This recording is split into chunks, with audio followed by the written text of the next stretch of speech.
Today's program is brought to you by PennyStockProfessor.com. For all the best OTCBB stock picks, sign up at PennyStockProfessor.com. I'm Brandon Vincent, and on behalf of all of us here at TBC, we want to thank you for joining us for another TBC Daily News Update. In fashion news, Hollywood power couple Brad Pitt and Angelina Jolie are trying their hand at something new to dazzle their fans by designing a jewelry collection. The Protector collection, designed for luxury British jeweler Esprit, is a range of gold jewelry and silver accessories that feature snakes, considered a symbol of protection and admired by Jolie. Jolie, listed as Hollywood's top-earning actress by Forbes earlier this year, was first given a snake ring during her first pregnancy with daughter Shiloh, who was born in 2006. The couple now have 6 children.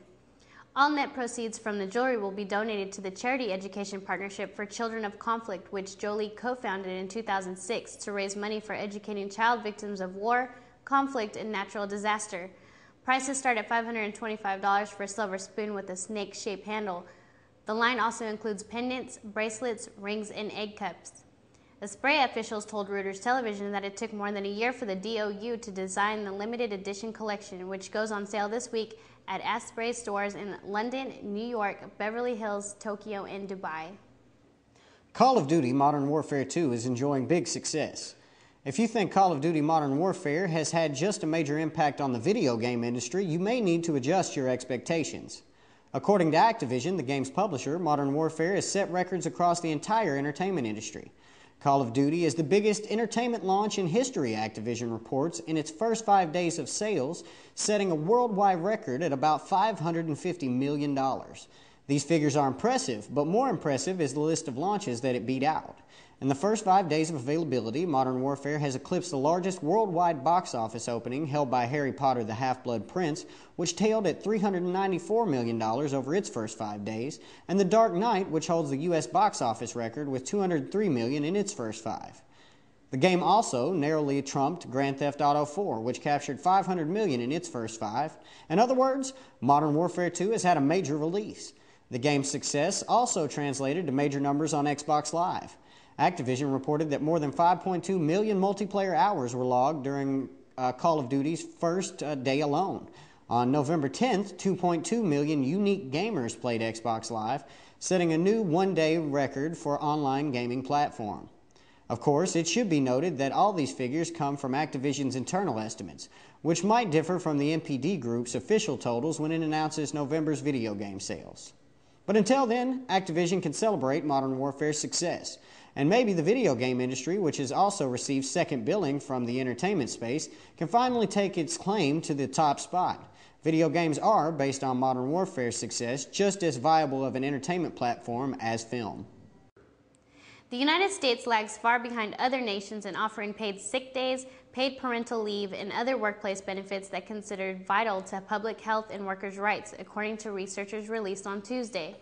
The 8-year study found the most economically competitive nations offer forms of paid leave to workers that the United States does not, according to researchers at Harvard University and Canada's McGill University. The issue of paid employee leave in the United States has heated up, advocates argue.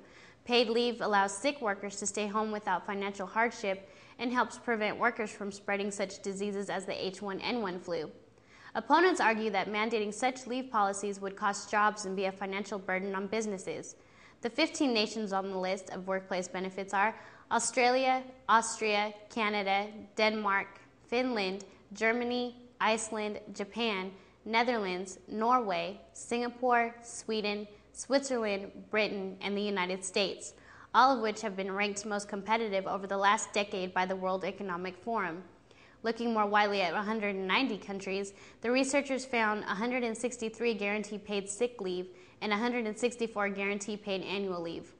Also, 177 nations guarantee paid leave for new mothers, 74 nations guarantee paid leave for new fathers, and 157 nations guarantee workers a day of rest each week, they said.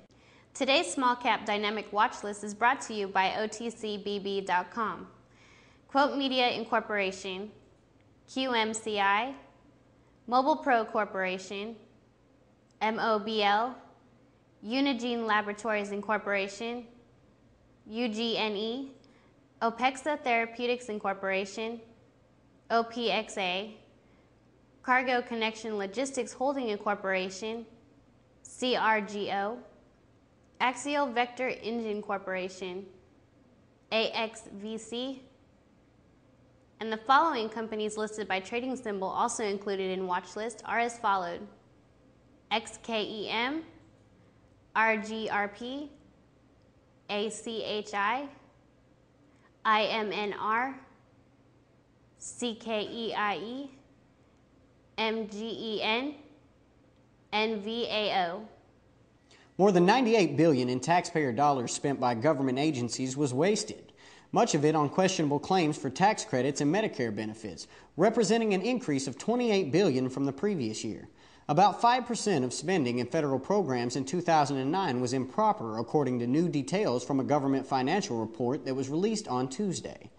Saying the overall error rate was similar in 2008, President Barack Obama is expected to sign an executive order within the next week aimed at cracking down on government waste and fraud, particularly in Medicare and other benefit programs. In the 2009 report, the government officially reported questionable Medicare payments of roughly $36 billion, but that amount will be revised to upward of about $48 billion next year as the Health and Human Services Department fully converts to new methodology that imposes stricter documentation requirements. The Federal Aviation Administration blames an unspecified computer glitch for commercial flights being canceled or temporarily delayed Thursday. The glitch was related to a key FAA flight processing system. The problems were first reported at Hartsfield-Jackson Atlanta International Airport. The FAA system that was affected is said to be in Atlanta and is called the National Airspace Data Interchange. The system electronically transmits pilot flight plans to air traffic controllers, providing them with information about the route and altitude a flight will take. Without the system, pilots were required to record their flight plans manually, causing delays. Air traffic controllers are also spacing out departing flights by 20 miles instead of a normal 8 miles, which left New York airports operating at about 50% of their usual capacity. Other news outlets reported the computer system generates flight plans primarily for flight on the East Coast, and the FAA said that due to the glitch, flight plans were being processed through another system in Salt Lake City instead. The FAA now reports that the issue in question was corrected as of 10 a.m. yesterday morning. New Jersey regulators on Tuesday approved a proposal from Utility Public Service Electric and Gas to expand its solar loan program by $143 million and 51 megawatts. The program expansion means a total of $248 million in loans, translating into an estimated 81 megawatts worth of solar systems available to interested homeowners, businesses, and municipalities across the state. Since Public Service Electric and Gas First Loan Program was approved in April 2008, about $105 million in loans totaling 30 megawatts worth of solar systems have been applied for by its customers. While it's seen an expansion, the next round of funding is technically a completely new program, approved by the NJ Board of Public Utilities. The Solar Loan 2 program will run on a first-come, first-served basis for the next 2 years, or until 51 megawatts in solar systems have been installed. The loan should cover half of the cost of solar system installation, according to the estimates.